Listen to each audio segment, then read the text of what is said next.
Knights of the Old Republic is the best Star Wars game, one of my favorite games that I've ever played, and it has a notable romance options that I think are interesting to discuss, especially revolving Bastila.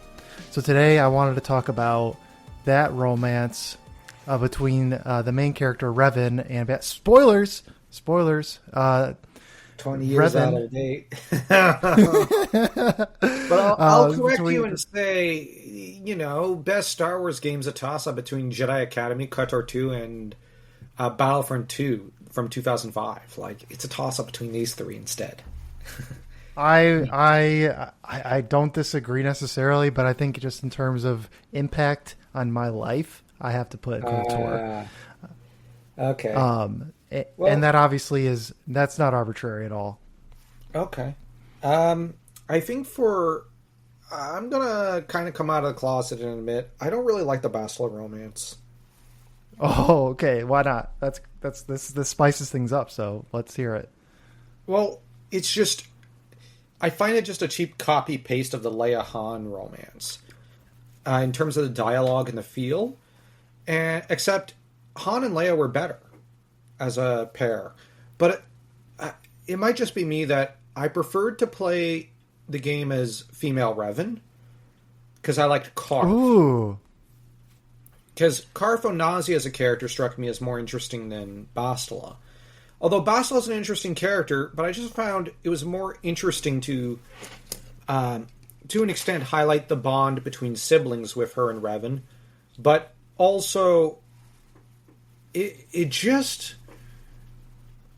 it's because, in a way, the romance option you have is the one whom the story revolves around in KOTOR 1. And I find Karf just much more interesting with his story, his desire for revenge, his quest, his separation from his son. It's just so much more fascinating. And I do like to see Revan try to drive him nuts and Karf just kind of going off the deep end, going, you're the most, annoying person I've ever met. Or something. And it's like, the persistent person I've ever met. Oh, I'm persistent. What did I say? It's like just this back and forth. And I found that it was a lot more unique. It was new. Because Bastila and Revan have a few lines which I've noticed were copy-pasted from episode 5. And that killed it for me. Whereas with Karf and Revan, I found it feels unique. And we get to see a female Jedi being the one to struggle with the dark or the light, while balancing, her feelings for Onazi. But at the same time, Karf is a character who's undergone a similar trauma as, say, Obi-Wan Kenobi. So he has some inherent trust issues that are a marked contrast to a lot of characters like, say, Han or even Lando or Luke or whomever. So I just found it's about the character. But I don't know about you guys. Personally, I do find Karf really fun, and I always liked him. Yeah. Like, Bastila is good as a character, but I kind of find... Well, here's the thing. I kind of find that her dying in the between time between KOTOR 1 and KOTOR 2 was the most fitting end for her. Like, let's face it, Tor is non-canon. That thing contradicts KOTOR. And you have to retcon so much out of KOTOR 2 to achieve that. And so much from... there's so much that it's in conflict with the actual continuity. It actually works better, 300 years after Luke or something. But the thing is, I find... I like Bastila, but I like the idea that her, Juhani, Jolie, and whatnot are doomed. But it doesn't mean that their story is for nothing. It's that it's kind of like the kind of Aesir feeling. You know what I mean? Like you have these bold heroes, don't realize that they're on borrowed time, they're doomed, but it's more about redeeming those who are lost and saving those that you can along the way. I kind of view KOTOR 2 as the main story and KOTOR 1 as the prelude, so that in a way KOTOR 1 is background, but also it's set up to an extent. And as for KOTOR 2, it's odd, but I kind of feel like the main character is much more the main character. Like, the Jedi Exile is more at the center of the story than Revan was. And with Exile, I do like him more with... I prefer to play... Well, I didn't even consider the concept of him being female. That came out after George sold Lucas Arts and whatnot, so I consider that non-canon as well. Oh, interesting. I didn't know that. So, I didn't know that. Yeah, so it's like... It was always a little confusing to me when after like going into Wikipedia after playing it. Yeah, and tied in with the female Jedi Exile is also the problem that the Exile dies like a female dog to some rando in the book. So tied in with that is my thinking, well, if that's the fate of the female Exile fucker, I don't want that. And we got to bear in mind the Jedi Exile is canonically more powerful than Revan. So how could someone kill Exile but fail to kill Revan? You know what I mean? Like, it's just, Revan is clever and is supposed to be the military genius, but the Jedi Exile was kind of the Zhou Yu to Revan's Sun Tzu, or, like, to use another example, let me see, the top general of this particular figure, like William Longsword to John the First, or of England, or you have, I guess, Toyotomi Hideyoshi to Oda Nobunaga. Like, the thing is, Jedi Exile is basically the number 2, possibly on par, but in terms of raw power, from what I've seen in the game, in terms of raw feats, the Exile's like stomping villains that are way more powerful than Malak. And but the thing with Jedi Exile is, I like him with Handmaiden because the Jedi Exiles, well, if you play him male, Atris is lusting after him. But by pairing him with Handmaiden, Kreia becomes his mother-in-law because she's mother to Handmaiden. Because Iron K was Kreia. And that's where I think it adds a nuance and a bond there that, you know what I mean? Like, it makes it so much more intimate and personal because she's closer to Exile. And she's the only parental figure he's ever had who actually loved him. Because Kavar basically just decided to kill him out of sheer envy and cowardice. Yeah, those counselors were bastards.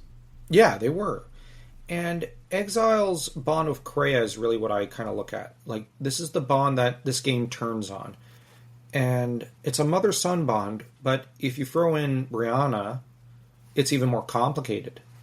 Because now he's basically her son-in-law, and in a manner of speaking. Like, in a manner of speaking of sorts. And that just adds more dimensions and more layers to this weird bond and relationship. And you can understand so much more why she'd feel closer to him.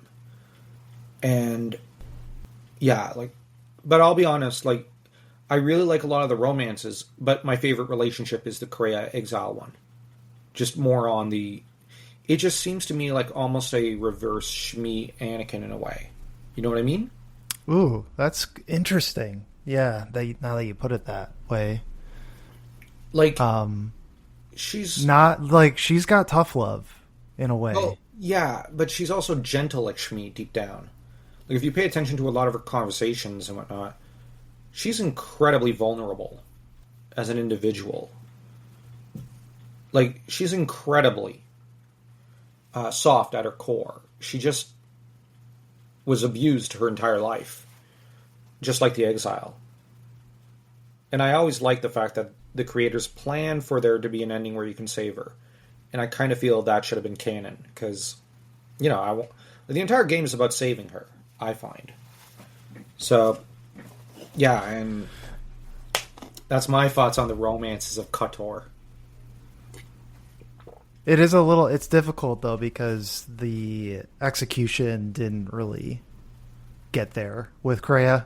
I don't know. So if you're well, just in terms of playing the game, the ending does it's an unfinished game, right? Like they didn't the story, you're right. the intentions were right. The intentions were there, the story was there, but when you play the game, you didn't get it, which kind of sucks. Even in the restored You didn't edition, get the full thing. Yeah, in the restored edition, they never put that in, but everything's left up in the air. But the restored edition restores all the data of the journey to there, but not the actual ending. Which is a shame. Yeah. We were wrong. Going back to Bastila, just for because I there's just some things that are interesting about it. Because I just rewatched on YouTube all of the scenes with Bastila, and I do think it's, at least from a gameplay perspective, or at least from an experience, it's fun to have this like regal princess-ish Jedi, which is totally a clone of Leia, right? Like you mentioned, they're like, we'll just make her like Leia, right? They had to have that in mind. Mm-hmm. Yeah. And so I just think it's fun to kind of like, yeah. I mean, I don't really either, but I do find there was one thing that like didn't add up to me, was that she has this regal manner, and she has this Cockney, I don't know if it's actually Cockney, but like a Cockney British accent. Well, it makes it seem like she comes more from like South. What it's is more it? Like Wessex. It's more like Wessex. Yes. Okay. There you go. Thanks. I just know that it sounds like a fancy London English accent. So they're modeling her after. Sorry, fancy Obi-Wan English accent. Thank you. You're a man of culture, schooling me. But her actual upbringing is, her father was a treasure hunter and her mother like didn't do anything. And they all have these. Yeah, she was sick, but nothing about her background at all gave her, like, should have led to this attitude of regality, which I find funny. Well, did you ever pick up on that? Yeah, but you got to bear in mind, like, if you look at, for example, let's say, regality is a trait that isn't always there in royalty, and sometimes it hits commoners. Let me see. Let me think. You've got Peter Cushing. He was a very regal man, and yet he was peasant born. Like, he wasn't royalty, and he you look at any of his movies, and you look at his interviews. The man was overflowing with charisma and with regality, and it's just, he's incomparable in a way, and yet not a drop of royalty. And that's the strange thing about him. And it's just, like I said, I don't know if it's something that's, like, you can,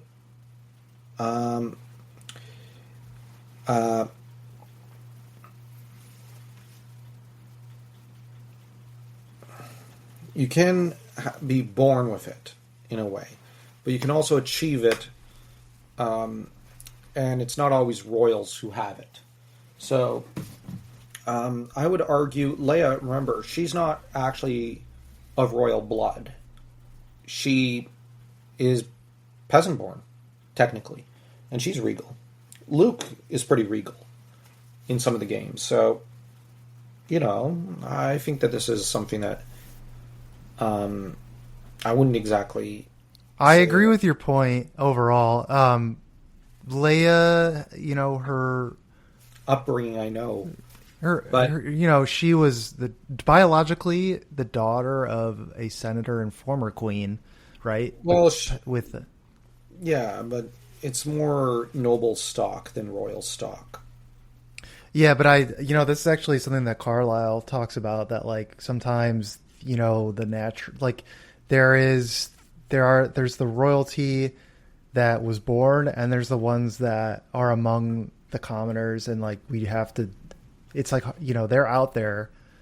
They're kind of like, they're like royalty, or like they're elite by like the capabilities that they have. Yeah. Like they're kind of like spiritually elite, even though they weren't born, Yeah. even though they don't have that status. I know. So I think it can happen. And it's not like I'm saying that it can't happen. Maybe she just was just like that, Well, I'll be it's just, honest. she could have just, that could just have been her nature. I didn't find her too regal, personally. I thought she was kind of spoilt and more a butt monkey in a way. I thought she was just funny. A butt monkey? What's Like, that mean? It means the character you kind of beat on a little to get a laugh out of. Like, verbally and Oh. psychologically, like, I just found, in terms, she's not as smart as she thinks she is, and she often screws up, and it's just so funny to see her screw up. Like, when her lightsaber accidentally slipped under her, where she was seated in the escape pod. That's the sort of thing I'm talking about. Like, she's just so funny. And she is really in training. Like, she is really a Padawan. Like, it's just, I found her a total contrast to, say, Obi-Wan Kenobi in Episode 1, who arguably is more competent than his master. And it was just funny to me because up until that point, most of the Padawans we had seen were, in a lot of ways, better than their masters in terms of, well, except for Obi-Wan and Anakin and whatnot with Episode 2. But, like, you look at Kyle Katarn, technically, in some ways, he's the apprentice of Luke, and he's even more powerful than Luke. But you look at Obi-Wan, he's more efficient and more skilled than Qui-Gon. But the thing is, he's the Padawan. He's the pupil. And it's just my view that she was clumsy. And I found her charming, though. Like, she's hot, but, like, she's, how do I put it? In a lot of ways, she's like a child playing with a grown-up's handgun. She does not understand what it is she's playing with, in a lot of ways. She's very sheltered. And totally unlike, say, Handmaiden Mira, and even Juhani to an extent. I found they were a lot more world-weary and a lot more experienced in the world. Even Mission was more savvy of the outside world, I found. Not to smack talk Bastila, she's clearly a powerful Jedi, and she's quite remarkable as a Jedi. I just thought she was an interesting character all on her own, but in a context of someone who is very inexperienced. She's kind of like the valedictorian in high school. Yeah. Like the hot girl valedictorian, and maybe works really hard to get there. Is not all natural talent, although there is talent. Well, but I think maxing it out and trying a lot, to be there and to be like, wants to be the best. Like, I think it's all natural talent, but like, she's cruising at 70% out of 100 on her own. Like, she doesn't commit all of it all the way. She's holding back a little. For the same reason, let's say Yusuke Urameshi from Yu Hakusho holds himself back. He doesn't commit because he's afraid it'll just go wrong. And you know what I mean? Like, I got the sense she holds back a little, and that's what turns her to the dark side. It's just, she holds herself back from pouring everything she's got. Like, what is it? She doesn't commit to what is it Genkai said? You don't commit to anything.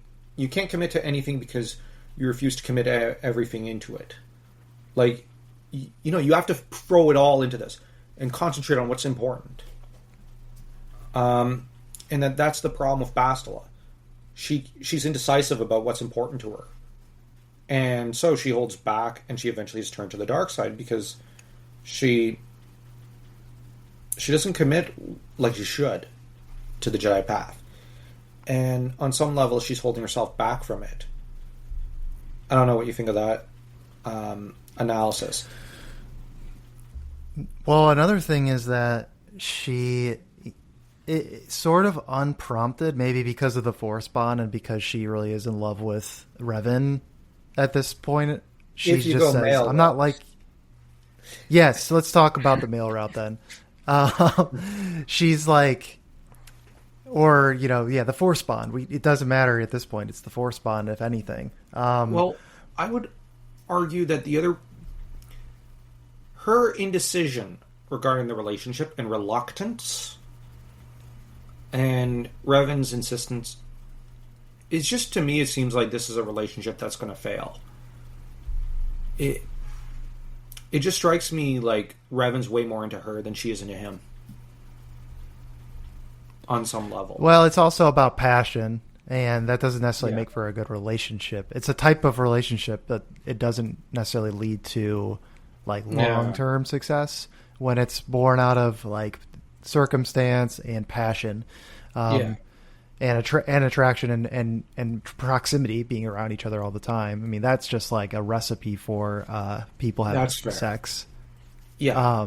Whereas, but what I was one second I was going to say is that she admits to Revan kind of out of like unprompted that I am not as committed to the light as you are. I'm not able to like hold back my anger.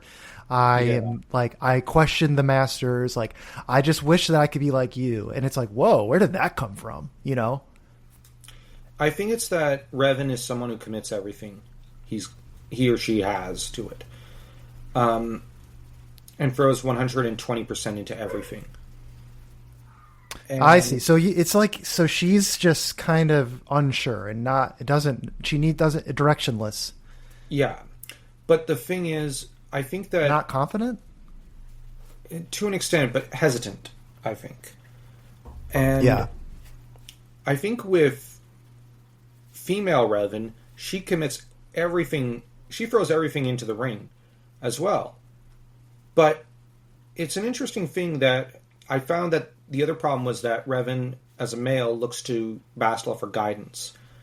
And Bastila doesn't even know that... Like, it's like Revan is pinning his hopes on her being the navigator, but she doesn't have a working compass. You know what I mean? Yeah. It's just... How can Bastila possibly teach him or lead him when she doesn't even know... Like... When she wants to spend some more time with her master, Rook Lamar, you know what I mean? Like, she seems to me like she wants to go back to her master and spend a few more years in training.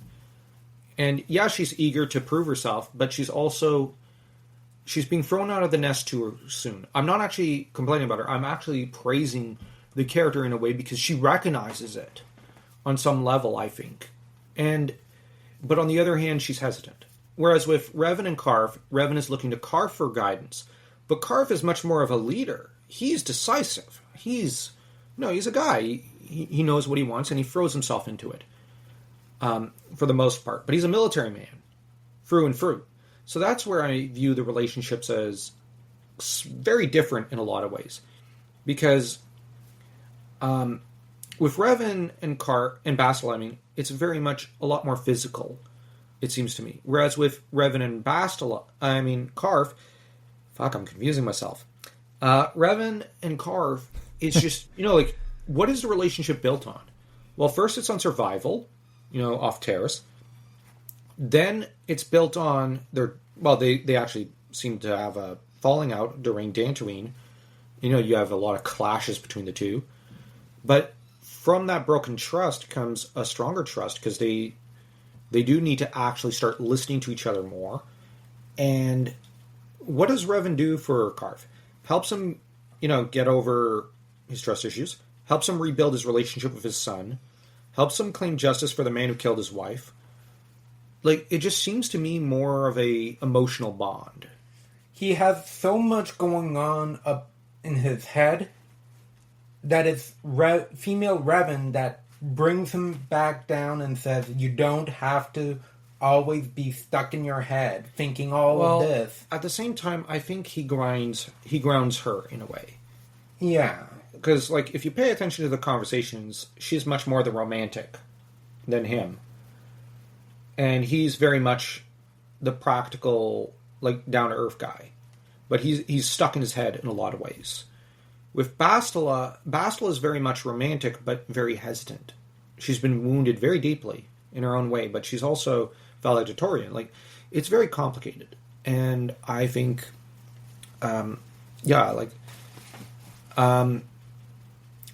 that's where, and in contrast to an extent, I would argue what's interesting with, real quick, as a contrast, you have the Jedi Exile. I find in that game, in KOTOR 2, if you're male, you play the world-weary guy.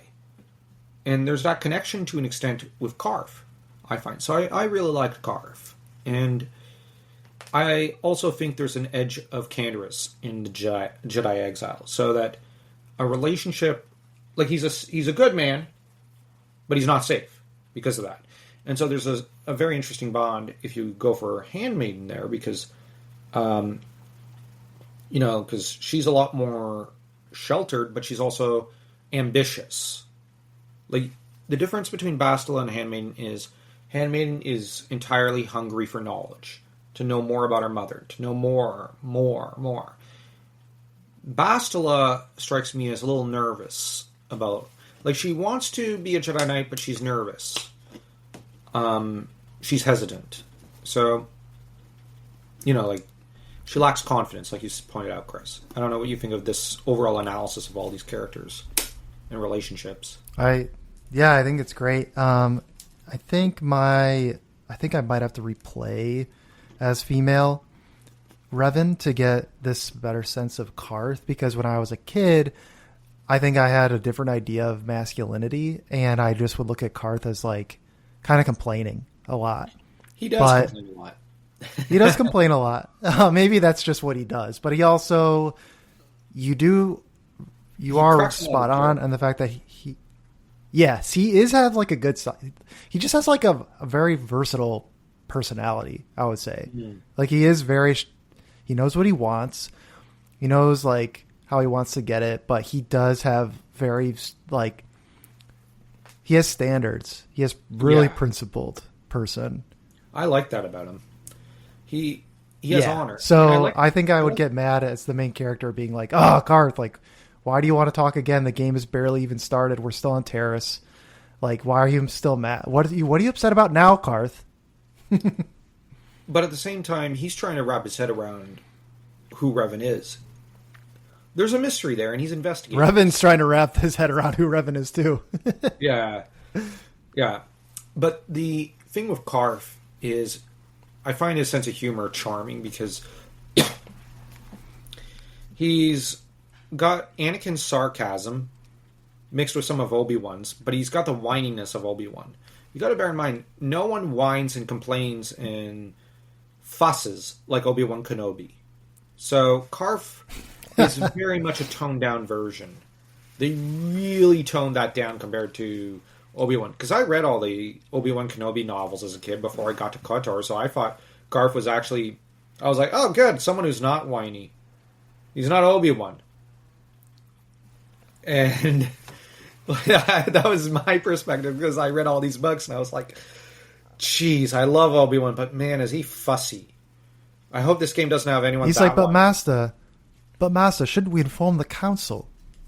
Well, no, it's more like you've got Obi-Wan. Oh, yes, let's, what is it? And, we transmitted the message to the council, and then we came to rescue you. Oh, good job!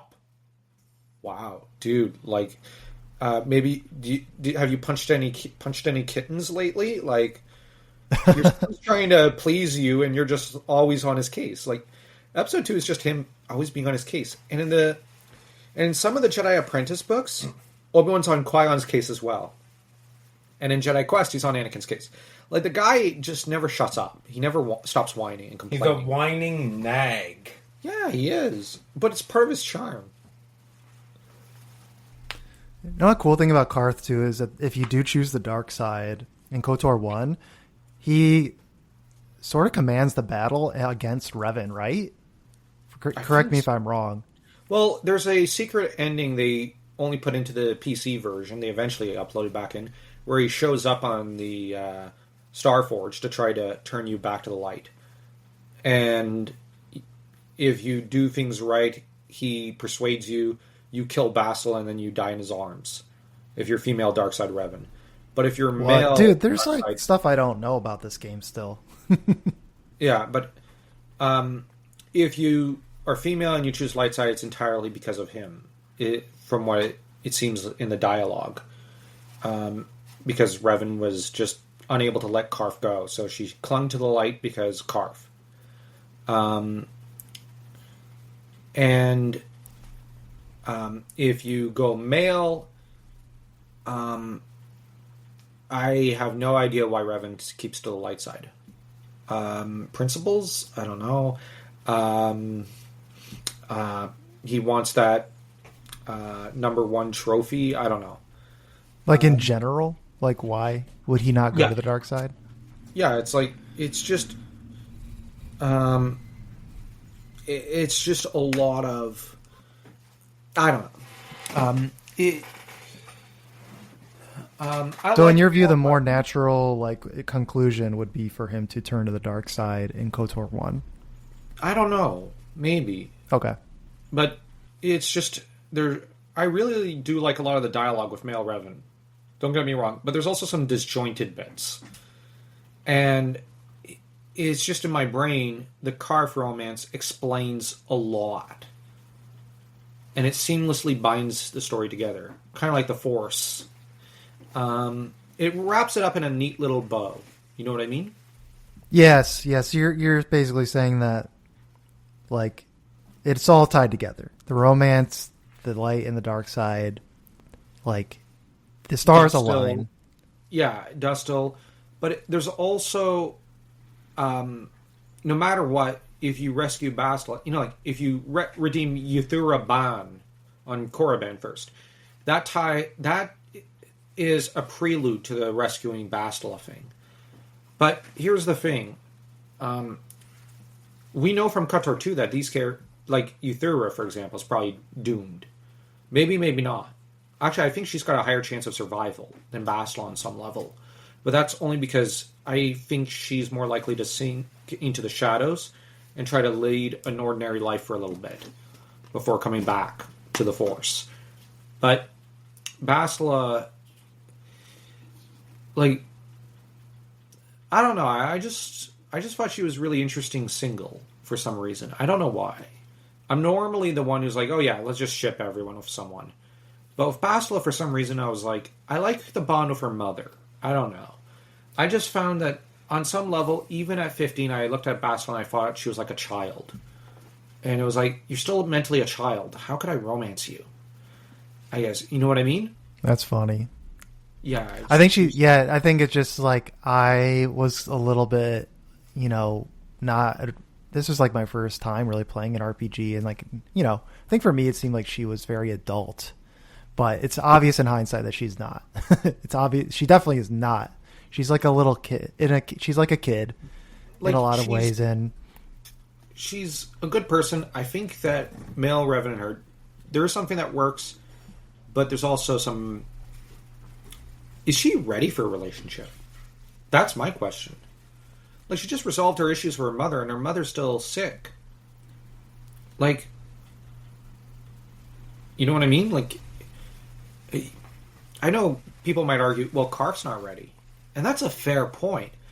But by the end of the game, he is. Because, you helped resolve his emotional issues one by one. So I just think, like... well, it's sort of, in my opinion, that she is seduced by Revan. By just his power, his essence, charisma. his chadness, his charisma. And in the game, you can help her solve all of her problems. Like, you're there. No, and I mean, and you're kind of leading her, like you're the leader. Really. yeah. Yes, but you're also the follower. And it's, how do I put it? She's still very much in Rook's shadow in a way. Mm-hmm. What I mean is, Rook is her master. And the thing is, that's what I mean. Like, But when you're uncertain and hesitant, and you're faced with someone alongside of you, like Revan, who's, I mean, I'd argue very confident, very assured, you're gonna latch on. But he's not always all that confident, because he seems to rely on her to lead at a few points. Mm. And that's where I just find, like, in matters of the light and the dark side, he's very much the follower. But she, I guess in my view, she needs someone who's going to lead. She needs a leader, definitely. I think she needs a strong hand at the wheel to fully see her potential. Yeah, she needs to not be put. She needs to be like a lieutenant or like. Yeah. Yeah. And I don't know if Revan's that sure hand. I guess He's not when it comes to to being a Jedi, but he is when it comes to leading the Ebon Hawk and its crew, I would argue. Oh yeah, absolutely. Yes. He's a good leader there. Yes, and a great military leader. It's just his own personal life I'm wondering about. But yes. That's why I said, like, female. That's where it becomes, to me. This is where I think we agree, though, and I'm seeing your perspective of how I'm saying it is that. No, it doesn't make necessarily for a good relationship, but it makes for a good seduction. It makes for a good, like, attraction. Yeah. Because it's kind of like, I shouldn't do this, but I want to. Yeah. Like, it's forbidden, but I want to. I'm not sure. He's so cool.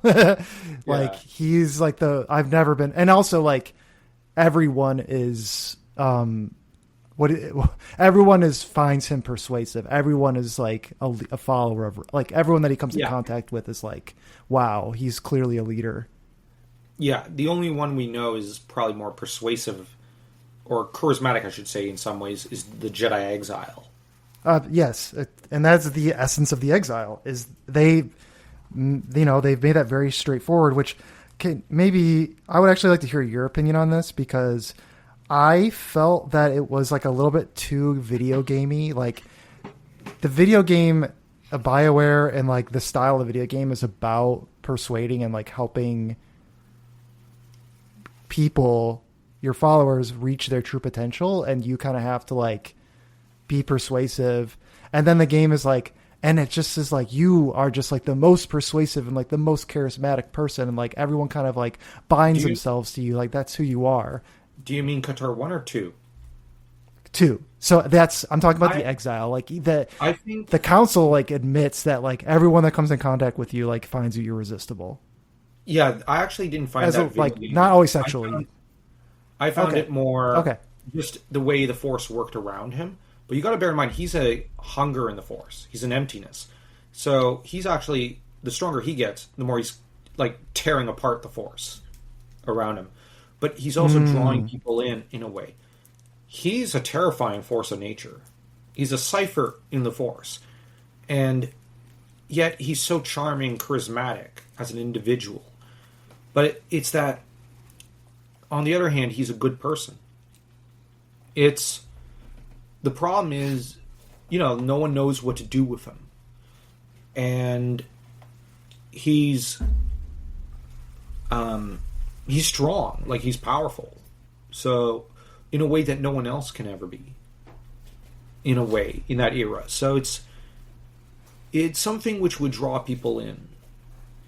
At the same time, if you play Light Side, which is the canonical ending, he does not end up destroying the Force. He turns away from that.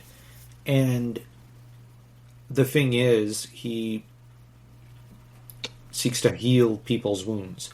And if you look at, like, just to get back to Revan, one reason why I kind of feel like Revan as a female character, as leader of the Ebon Hawk, I like that as, she is a capable leader and all, but also that on an emotional level, much more of a follower, and Karth is the strong hand at the wheel, so that it balances out a lot. That makes sense to me. Yeah, I agree with you. It's just some of the dialogue just felt a little feminine to me with Revan, and I was like, what the hell? It's just when I played female Revan, I went, oh yeah, this is such a girl thing or whatever. But with Exile, I just found Exile to be much more masculine in a lot of ways, and you get a lot more intimidate options in the game, and dialogue which shows a bit of a lack of patience at times, in a very masculine way. Not in a, you know what I mean? I don't know if I'm explaining it right. Well, the romance side of things, at least for Bastila, for the male version of Revan, is written exactly like a romance novel. It's just follow the template. Yeah. Yes, you're right. You're right. I don't like you. I'm unsure about you. Oh, actually, you're mean and ugly. Okay, I guess you did a pretty good job with that, and that's a thing that I really value. Oh, okay, maybe you're not so bad. I guess we could be friends. Oh, but you're still just so... just the way you are. And then it's like, actually, I love you. Yeah, that's why I guess I didn't like it. I was like, what the hell? While the Revan and Karth thing just struck me as more Star Wars or Treasure Planet or something. Or like...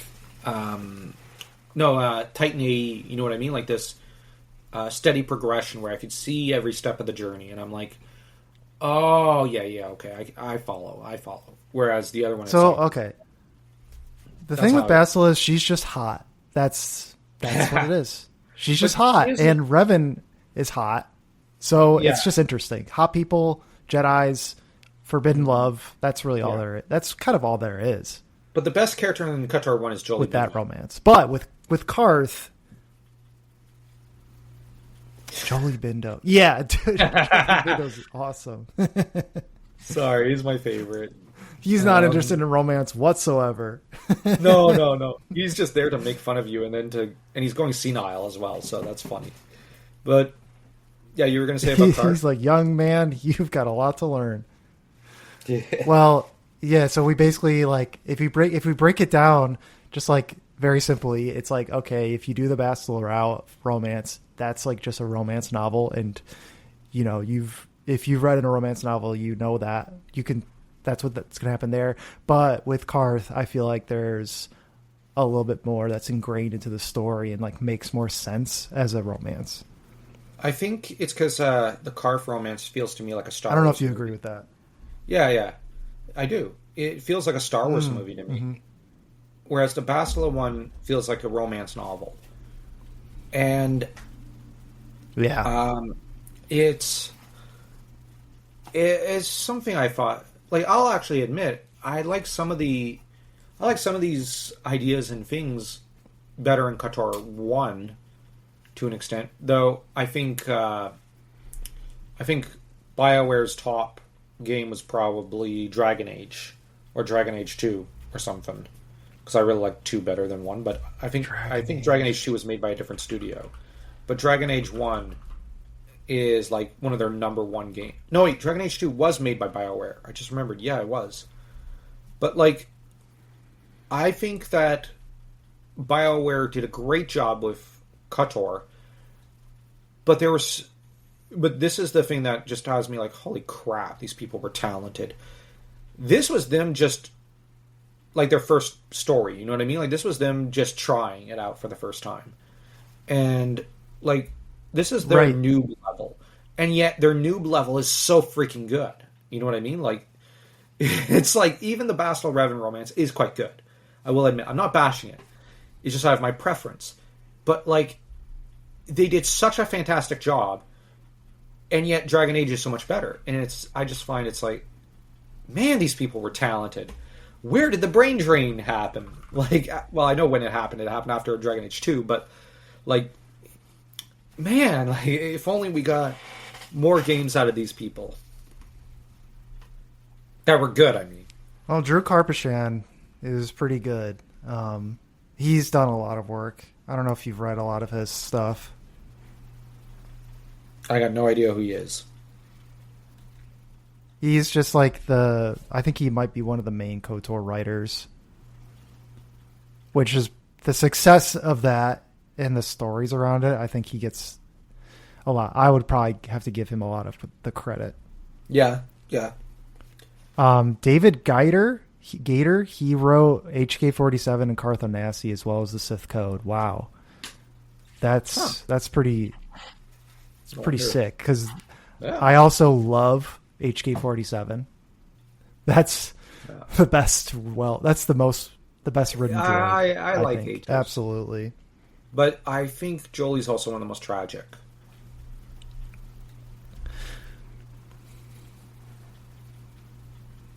Yeah. Well, I wanted to also talk about Vices, but I didn't have enough time to really research that relationship, and I don't even know if you guys are like interested. Vices would be purely maybe sexual. Another time. I think we have to get going, but I don't know. I'm down to do more. I'm down to like you guys can maybe just if you guys want to come up with the next KOTOR topic, or we can come up with another one. Well, we could discuss the romance options of KOTOR too.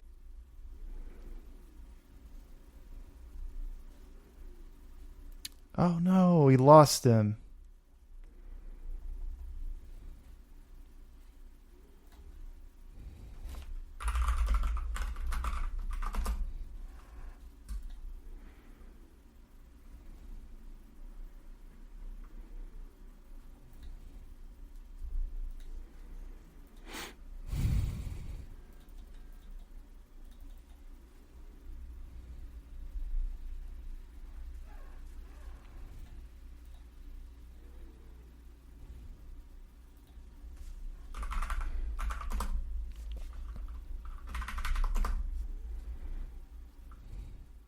And it looks like we lost the Brothers Krynn, but glad that we could discuss KOTOR 1 romance. And next episode, I think we can talk KOTOR 2 romance and some of the other characters from that. Thanks so much for joining, guys. May the Force be with you. See you all next time.